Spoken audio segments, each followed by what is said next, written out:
गौर से सुनने वाली बात है हजरात आप सब के लिए। पहला काम कुरान पढ़ना, दूसरा नमाज पढ़ना, तीसरा अपने माल को खैरात करना। फरमाया जो बंदा ये तीन काम करता है, मेरा रब फरमाता है यरजून तिजारतन, फरमाया वो अपने रब से तिजारत करता है। समझ आइए मैंने क्या कहा, किससे तिजारत करता है? अपने रब से तिजारत करता है। अच्छा, लेकिन यहां सुनिए, आप में से कई बिजनेसमैन और ताजर और दुकानदार बैठे होंगे। तिजारत का पहला बुनियादी और बड़ा उसूल यह है कि जब आप तिजारत के मैदान में आए ना, तो आपके ये जहन में होना चाहिए मुझे नफा भी हो सकता है, नुकसान भी हो सकता है, लॉस प्रॉफिट बराबर बराबर। आपका यह जहन 50-50 का होना चाहिए, वरना आप इस मैदान में टिक ही नहीं सकते। समझ आ रही है आप हजरात को?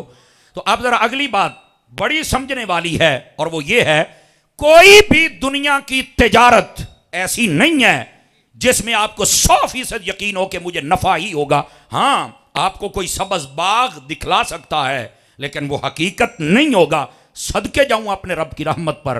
फरमाया जो बंदा कुरान पढ़ के, नमाज पढ़ के और अपने माल को खैरात करके अपने रब से तिजारत करता है, लन तबूर, उसे कभी खसारा नहीं होता, हमेशा फायदा ही फायदा हो जाता है। यानी ये वाहिद ऐसी तिजारत है जिसके अंदर किसी किस्म का खसारा। आवाज कमजोरों वाली है आप हजरात की, आवाज कमजोरों वाली नहीं होनी चाहिए। इसमें खसारा नहीं है, तो फिर ये वो तिजारत जिसमें खसारा नहीं, वो हमें करनी चाहिए। और जिस साहिब उर्स के खिदमत में हम हाजिर हैं, उसने सारी हयाती यही सौदा किया है। आज वे हलो दीवे बल्दे पैजे।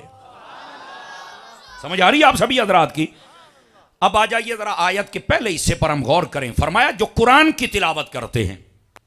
अब ये कुरान की तिलावत के उलमा फरमाते हैं 3 दर्जे होते हैं। नंबर 1 नाज़रा पढ़ना, नंबर 2 हिफ्ज करना, नंबर 3 कुरान को मफाहीम, मतालिब और मानी के साथ पढ़ना, और उसके जो ज़रूरी इल्म है लुगत समझने के लिए, जैसे सर्फ है, नाव है, मंतिक है, फ़लसफ़ा है, बलागत है, उसूल है, तफसीर है, वो सब कुछ पढ़ना। फरमाया वो तीसरा दर्जा कहलाता है, ताकि कुरान अच्छी तरह समझ में आ सके। ये 3 दर्जे हैं। नादरा पढ़ने के अलग फ़ज़ाइल हैं, हिफ्ज़ के अलग हैं, और कुरान मजीद पढ़कर समझकर आलिम बनने के अलग हैं। तो जो है कि कोई नहीं आप हजरात की। अब सबसे पहले हम नादरा पढ़ने की बात करते हैं। मेरे आका करीम अलैहि सलाम ने फरमाया मन क़रअ मिनल क़ुरआन हरफन फलहु अशरु हसनात। फरमाया जो कुरान मजीद का एक हर्फ पढ़ता है, खल्लाक़ आलम उसे 10 नेकियां अता फरमा देता है। कितनी नेकियां? जरा गौर फरमाना, गौर। फिर दूसरी हदीस, इसी किस्म का पहला मतन है उसका, लेकिन अगला हिस्सा ये है अलिफ लाम मीम। फरमाया मैं नहीं कहता कि ये एक है, अलिफ एक, लाम एक, मीम एक, मतलब ये 3 हैं। फरमाया जो अलिफ लाम मीम ही कहेगा, अल्लाह 30 नेकियां अता फरमा देता है। समझ आ रही है?